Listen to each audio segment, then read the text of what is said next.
Greetings everyone, it is I, SpookyZillost, back again with more content for your viewing pleasure.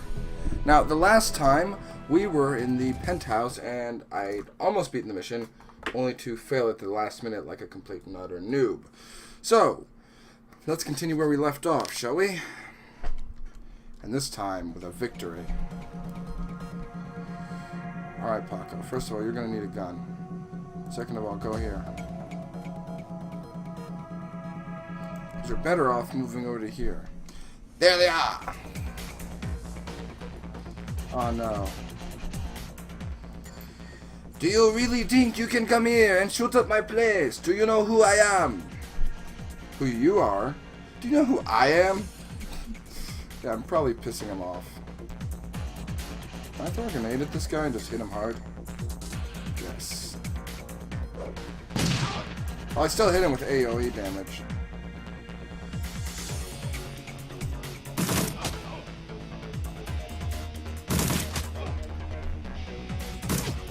Missed me. Ouch.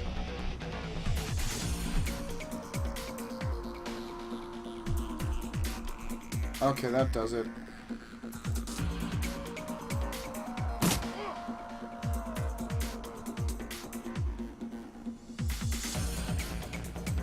Swing hard.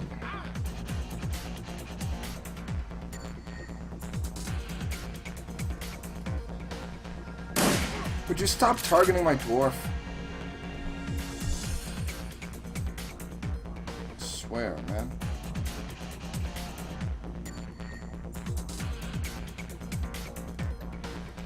Here's a med pack.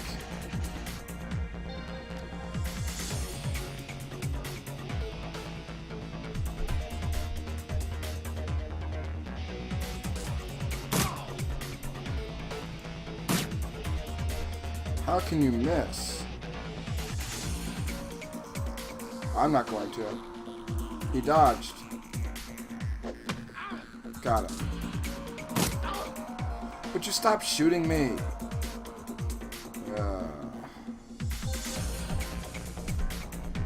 Oh, man.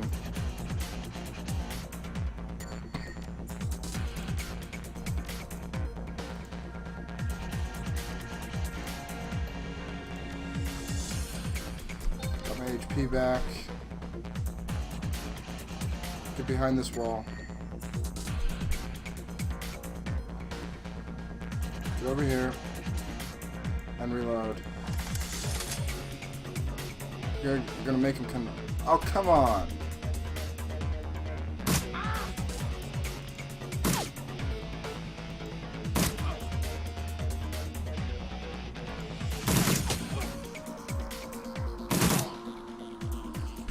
But, no! He's dead now. He is toast! Okay, so we gotta worry about a magic user yet.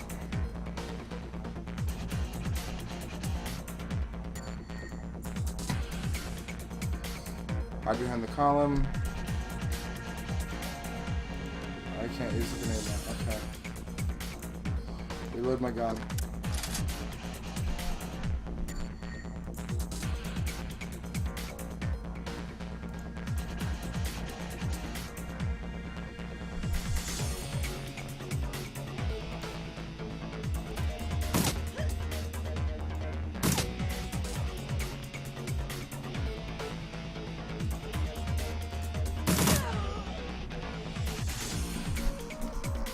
Problem taken care of.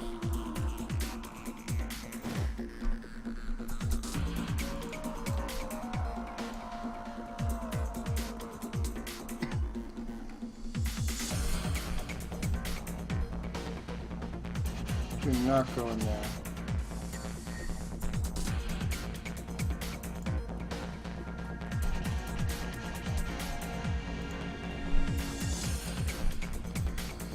Right, let's go. And avoid this.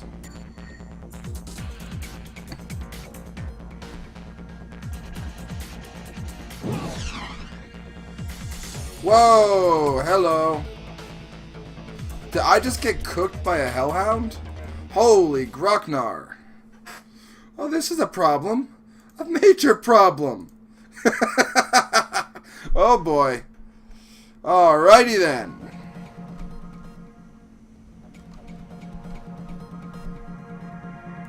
You're gonna run over here and get behind this wall.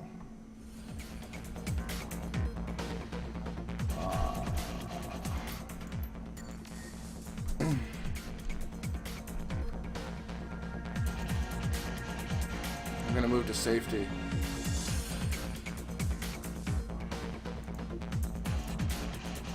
Make sure your ammo's fully loaded. It is. Okay. You're gonna get behind this barrier. And you're gonna end your turn. Ouch.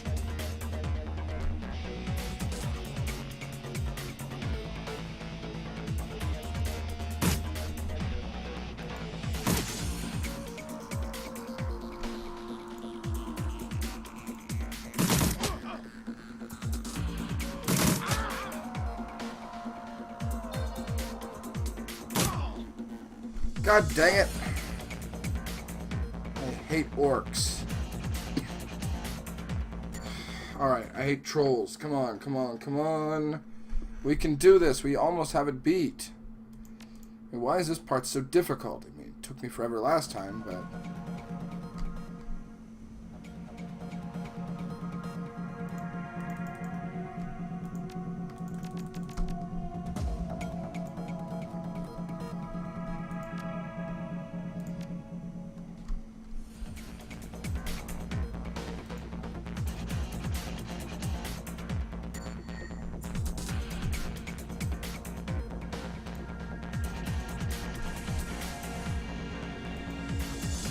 That's it, go over and beat him upside the head.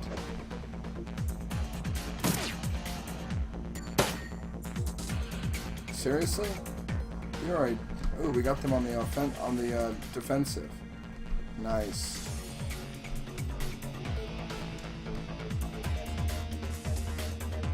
Get behind the counter.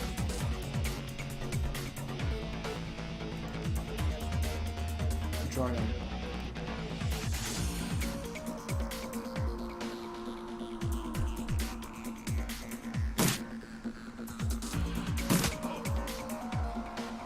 We're gonna bottleneck him.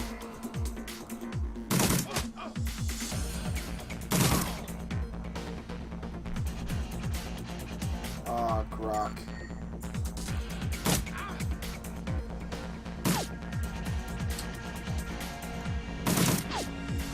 Did you seriously just miss all those shots?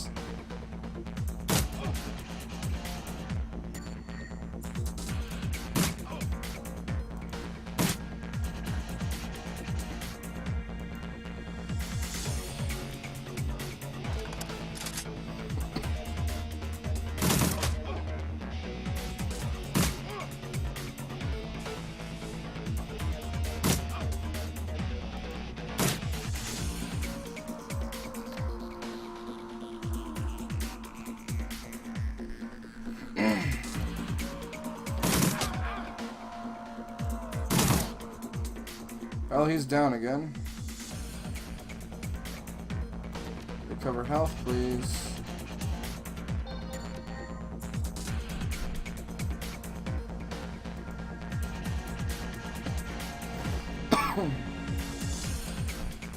Alright, so we're gonna start moving out.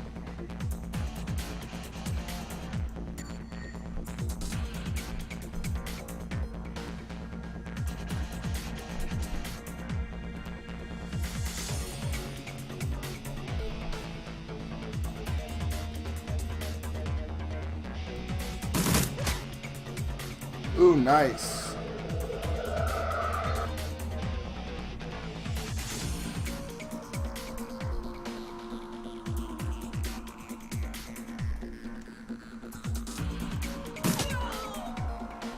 She was taken down quick.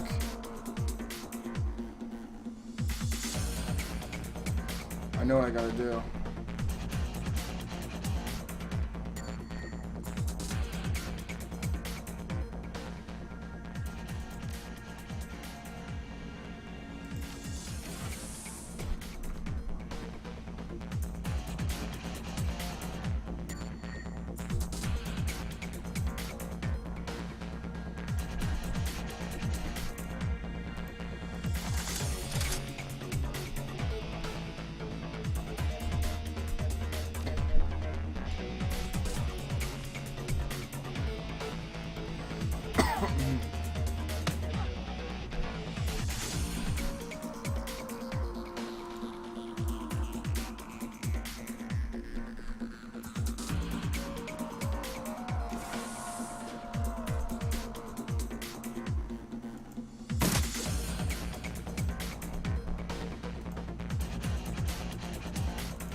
Alright, so let's get them out of here.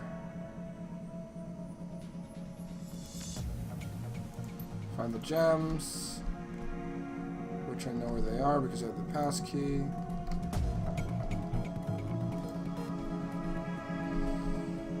We don't run into any more hellhounds because those things are a pain in the ass to deal with.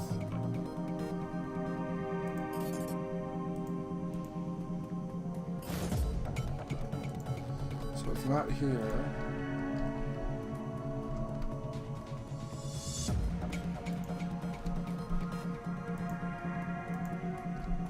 Nothing up here. We'll head this way.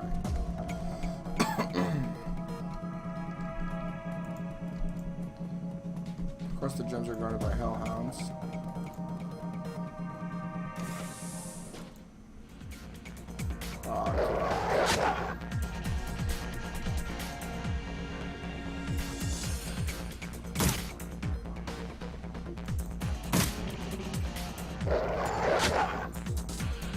This is not being too aggressive.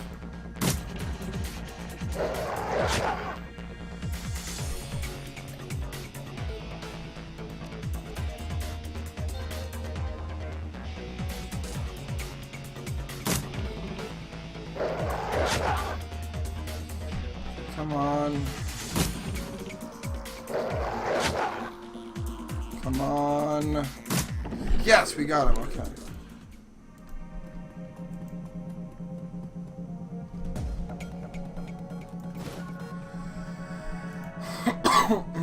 Okay, so they've been taken care of. Quite rapidly, I might add.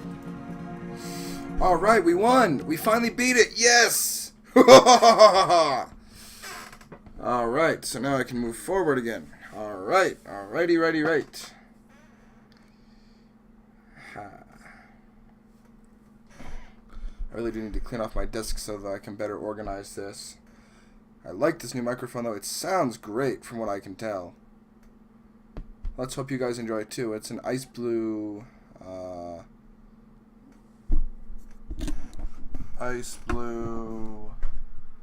snowball. I'm sure you guys have heard of them somewhere. Yep. Alrighty. Yeah, boy. Now those other funny whatever catchphrases.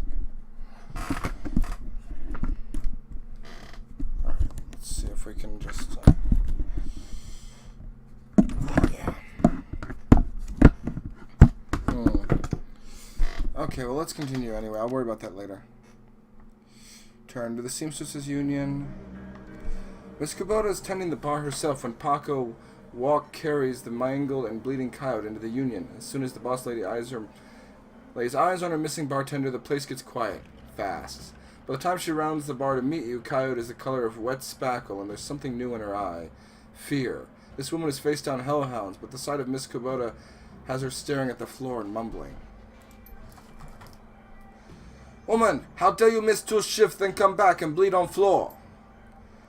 Sorry, Miss Kubota, I had to run that went bad. Soka, I can see that. Your arm is mess. Was your crusade again? You do not answer. It only upset me further. You just caused me to worry about you, Coyote, and then you distract me from my business.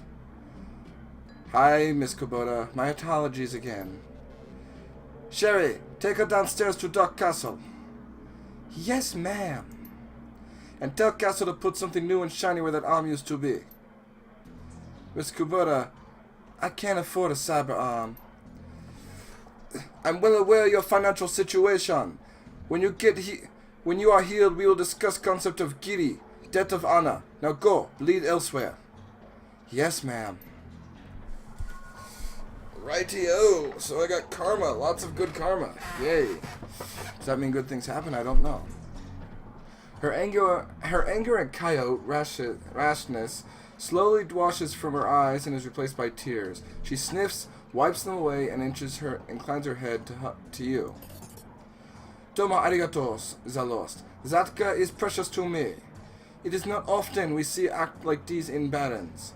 You have performed great service to me for my little family, and I welcome you into home. Consider it yours while you keep here.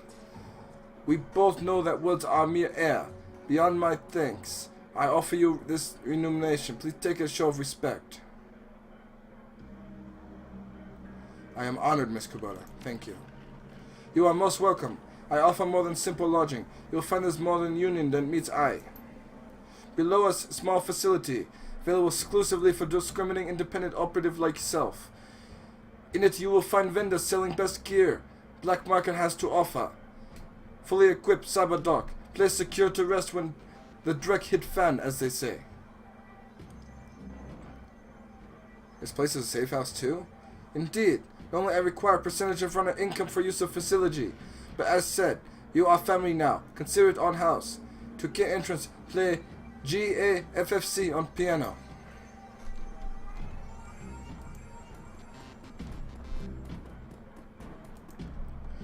I'm curious now.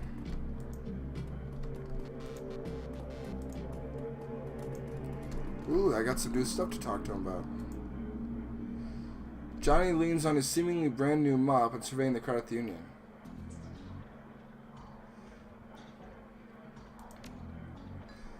Piano's a little out of tune. Check it out. The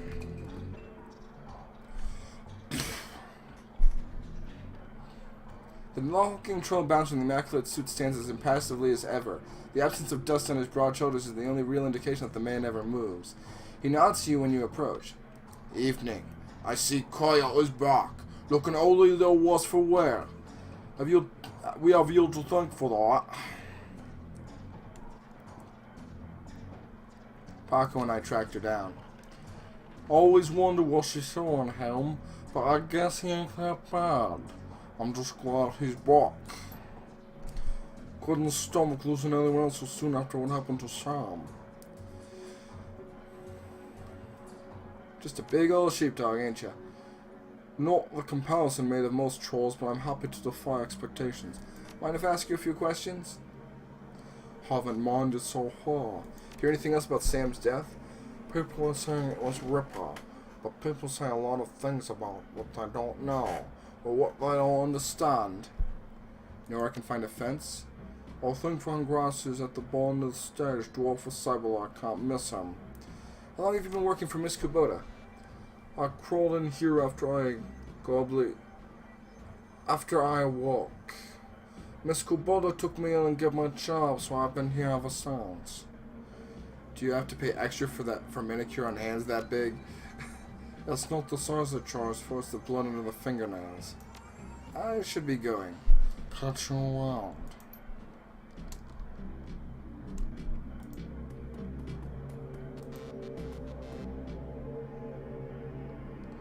The piano looks like it's been here since the Union was built, but doesn't look like anyone has played it in the earnest for almost a long time.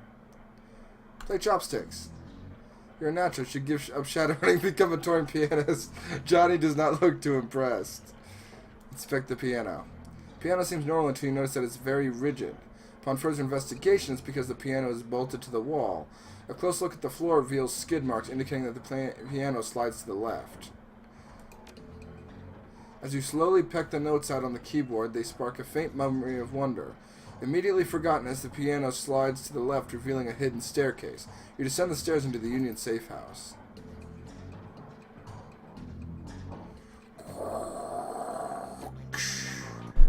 The entrepreneurial Miss Kubota has combined everything a runner might need into a one-stop shopping experience. Black market equipment, high-end magical talismans, and a fully stocked cyber surgery dealership. Ooh. Welcome. No bunks available. I got a stash. Nice.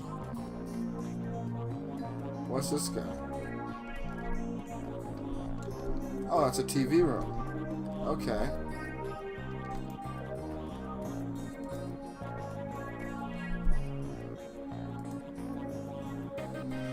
Make it quick. I need to operate. Thanks for helping me out back there. No, Sheen, you should be okay now. We'll see. It's gonna take years to work off this debt. Okay, folks, I'm gonna have to ask you to go sit in the waiting area. Watch some trivet or something. This young lady and I have work to do.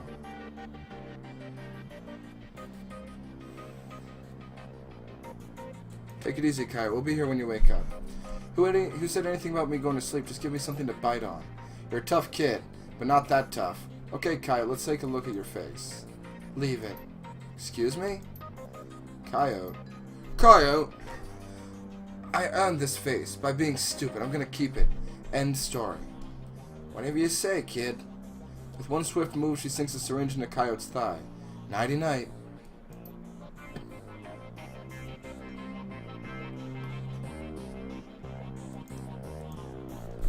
Coyote looks both better and worse than you last saw her. All the gaping holes are now plugged and she's sporting a shiny new cyber arm. But now that the adrenaline is worn off, it's clear she needs some rest. Good morning. Thanks to the miracle of modern science, combined with Doc Castle's magical healing powers, I'm almost good as new. Better, really. Can I talk to you for a few minutes, Coyote, about Sam? Sam Watts? What about him? Sam's dead. Holy Trek, Sam! I can't say I'm surprised. He was on downward spiral for a long time. What can I tell you? Tell me about Sam. I hear you liked him. I did. He made me laugh. No one else seemed to like Sam's jokes, but I did. No accounting for taste, Sam made some bad jokes. Me too. You were friends? Yeah, that's why I'm here. Got it. Then you know he was a charmer, wasn't he? I guess I knew him the best of everyone here. Sorry he's gone. You served Sam the night he died. What do you remember about that night? It was a pretty average night. Regular crowd, as I remember. Sam was drinking with a guy named Armitage. Jake Armitage? Yeah, you know him? Met him. He's a charmer, too. I like gingers. Anyways, Jake and Sam were having a few, well... Jake was having a few. Sam was tossing him back, but good. Eventually he got loud, the way he sometimes did when he mixed drinking and who knows what. And Miss Kubota wanted him ejected. Mr. Clue wasn't around, can't remember why, so she asked Jake to do the honors. Jake dragged him out back into the alley, and that's the last time I saw Sam. You said he got loud. Remember what he was saying? Standard Sam Drek. How he grew up rich and didn't deserve this, how he hated his mother, how he loved his mother. It was pretty pathetic stuff. Did Sam have any enemies? Enemies? It's hard to say. Sam partied hard, and when he did, he ran his mouth off pretty good. Got his ass kicked on more than one occasion. But no, I don't think that he had any enemies, at least none that I'm aware of. Where did Sam live? On the streets, mostly. He'd occasionally convince someone to let him flop on their couch, but he'd always overstay his welcome and get kicked out after a few days. Sometimes I'd sneak him down here so he could crash in one of the bunks. He used one the night before I saw him last. How bad was his drinking? If it was just the drinking, it wouldn't have been bad, but Sam wasn't a monogamous type. He dabbled in everything. Booze, chips, drugs. He loved the nitro, whatever he could get his hands on. It wasn't always like that, but once he got sick, he started using more and more stuff to try to forget about it. Sam was sick? Dying, didn't you know? Yeah, everyone could tell. You could just look at him and see he was a walking corpse. Had to be the drinking. Then he disappeared for a while, and one day he came back all better. Looked good, even.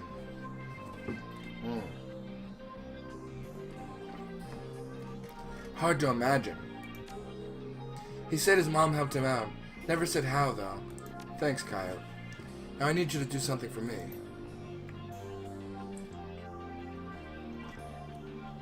What do you need, babe? I need you to talk to Mr. Delilah for me about the Royal Run. He's usually upstairs. Tell him I didn't get the gems, but maybe I can take another run at it when I recover. I will. Before I do that...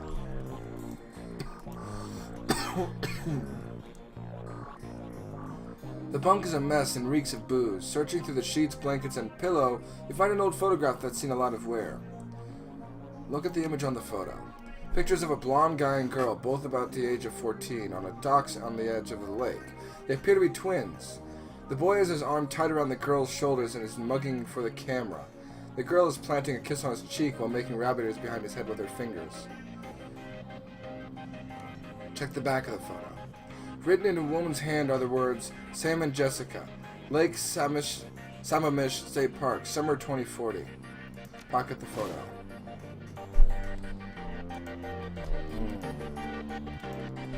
What can she tell me?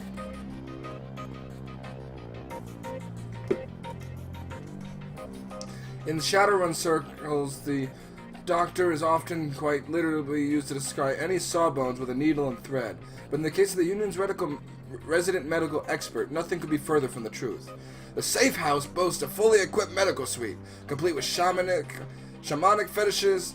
This is sixth-worth medicine of the highest caliber. The doctor herself is an unassuming sort, perhaps the type to go unnoticed entirely, if not for the sprightly spirit perched on her shoulder, like her own personal gargoyle. The spirit's burning eyes follow you constantly, even as the doctor's own eyes are buried in her charts.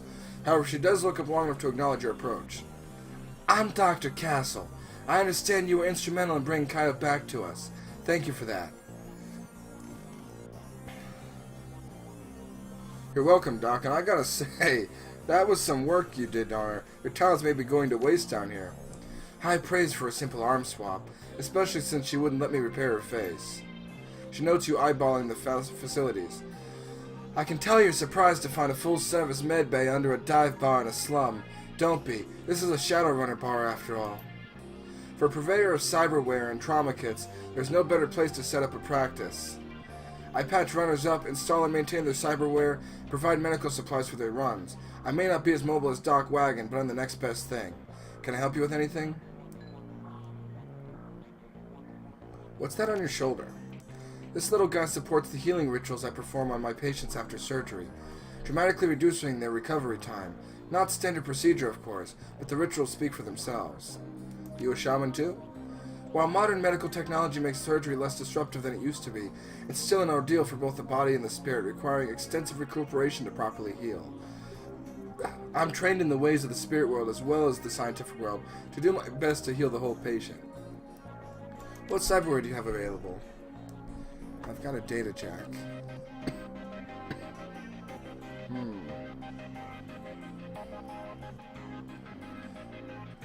Bone lacing would be nice.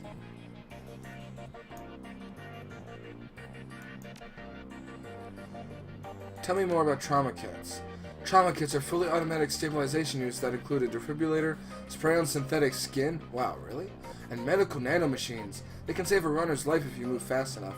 Holy crap, they must have some kind of nanomachine-based rapid stem cell generators. Exactly, but you have to be quick. This is Doc Wagon's own field tech, but even their stuff has its limits.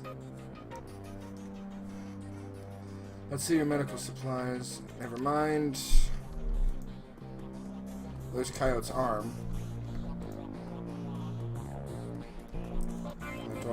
Ooh, what do we got here? David Fry too. Every inch of the tech alcove is covered in a chaotic patchwork of quilt of circuit boards, chips, wire displays, and a million other things you can't identify. In the eye of this technobit storm stands a dwarf, immaculately dressed and surprisingly calm. I know that look. Don't let the size of the shop fool you. I can get any Matrix hardware or software that exists. And if it doesn't exist, then I can get it made for you. Any questions I can answer, any gear you need?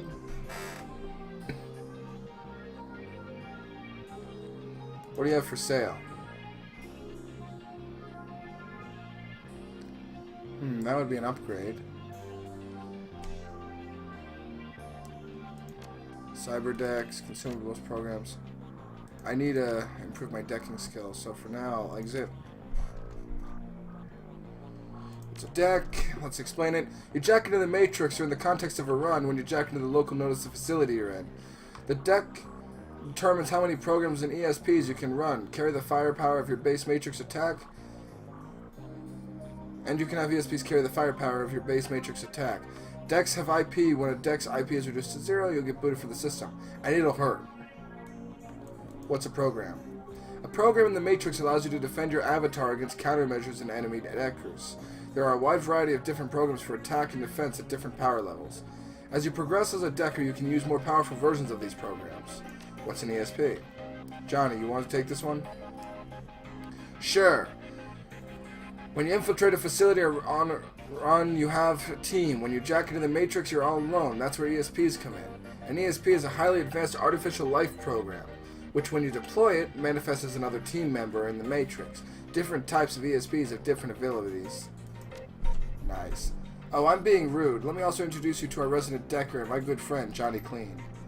While in the same overalls as you saw him in upstairs, down here, leaning over a workbench crammed with circuit boards, cables, and chips, Johnny Clean seems a different person. You get the impression that Johnny was once as hot and as invisible as the most infamous deckers today. Okay. Nice. Good to see you down here. Happy to be of help when I can be. How is decking used? The decking skill is often used just on terminals in the real world to get information, hack doors, etc. But occasionally a run will have the option or the requirement to go into the local matrix LAN of the facility you're infiltrating in order to gain access to valuable information or control more important things in the real world. Why are you dressed as a janitor? Did I stand out upstairs? No. Janitors never do. When I was younger, I had a rep for getting in and out of systems so cleanly that no one knew I was there. Half the matrix runs the errand me and my rep were made possible. Half the matrix runs that errand that earned me my rep were made possible because I was able to get inside the facility posing as a janitor. Now it's just sort of part of me. Is it true that you and your team were pretty strong? Let me take this one. Listen, I've known the guy for over a decade, and he's been smart enough not to tell me, so he's sure as hell not going to tell you anything about those days. For your health and his, best let the subject drop. See you guys around. Who's this guy? Theodore Buster Gerberman is a well-groomed orc. Dressed with a precision that suggests the straight lines of a military officer's uniform, his hair is cropped short, high and tight, as they say, and the neatness this presents is only compromised by the uneven tusks protruding from his mouth. The only other defect in this picture of perfection is the man's cybernetic right arm, which is obvious enough to be noticeable, but not so obvious as to ruin the line of his suit. When he speaks, the orc's voice is soft and thoughtful. When he talks, it's almost exclusively in numbers. Calibers, ranges, rounds per second, arc of fire, razoring factor, tensile strength, and of course price. Bunker Gooperman at your service. Friends call me Buster. I also answer to Sergeant, Sir, and even Theodore on occasion. Anytime you're in the market for firearms, ammunition, or ordnance, I'm your man. How can I help you? What exactly do you sell here? Things that go bang in all shapes and sizes, plus other odds and ends on occasion. Consider me your own personal armory. All weapons are guaranteed to meet the strict UCAS military spec of your money back. In addition, I can handle routine maintenance, repairs, and upgrades if you so desire. And if that wasn't enough, I also teach safety and instructional course every weekend. This week we're covering bayonets. Mark my words, they're making a comeback. So what can I get you? Let's see what you got. Okay, so I got an AK-97, which is nice. I want something with more damage, though. Street sweeper.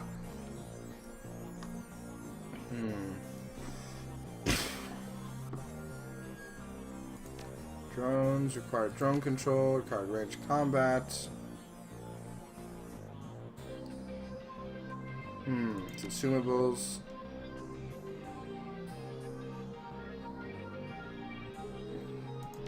I ain't worried about it. Nothing right now, thanks. Salute as I walk away. Eric Mersman. Change your clothes, change your life, right? Not only will you look better, not that you look bad now or anything, but each one will help you keep your right side of the ground. Take a look. Show me what you have. Yeah, it's cheaper here.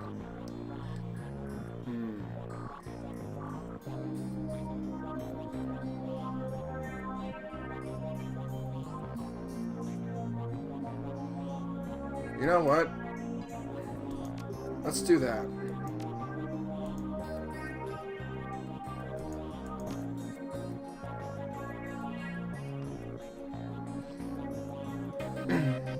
Let's confirm that one. Just because it looks badass.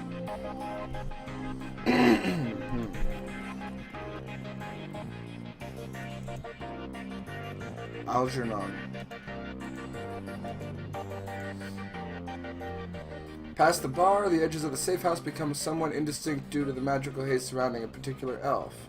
The man seems only half of this realm, his mind wandering the far horizons of astral space, while his body peddles his otherworldly wares. Good evening, young dwarf, and welcome to this humble home that we call a union. I am Algernon Halfdream. To ease your way through the sixth world, I offer you the best in magical foci, spells, and fetishes for the conjuring of spirits. Another time, Algernon.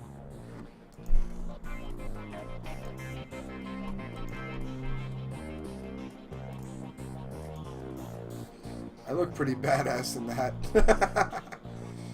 But the extra health will be nice.